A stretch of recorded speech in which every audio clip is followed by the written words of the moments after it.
Olivier Véran vient de donner une interview à BFM TV.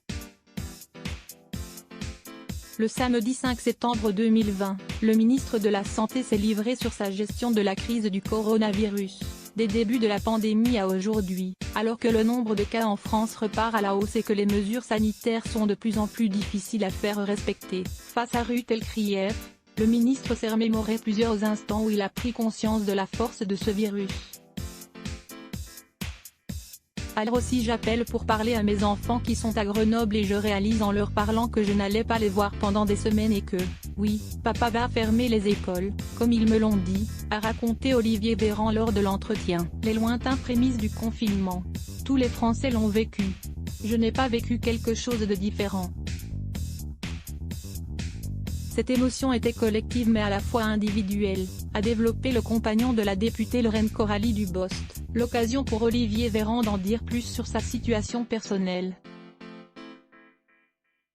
En fin d'interview, le père de famille de 40 ans a expliqué avoir fait de la musique, du piano pendant ces quelques jours de vacances. J'ai profité de mes enfants car je n'ai pas pu les voir pendant des semaines à cause du confinement. Ils ont 7 et 10 ans donc c'est dur pour des enfants. Je leur explique ce qu'il se passe, déplore-t-il. Mais les vacances servent surtout à ne rien faire.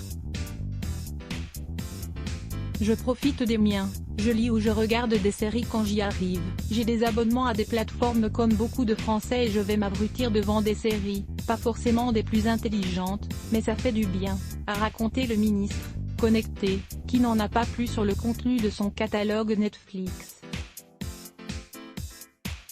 Sur un ton plus sérieux, et avant de raconter ses congés, Olivier Véran a évidemment fait un point très attendu sur la gestion de la crise du coronavirus.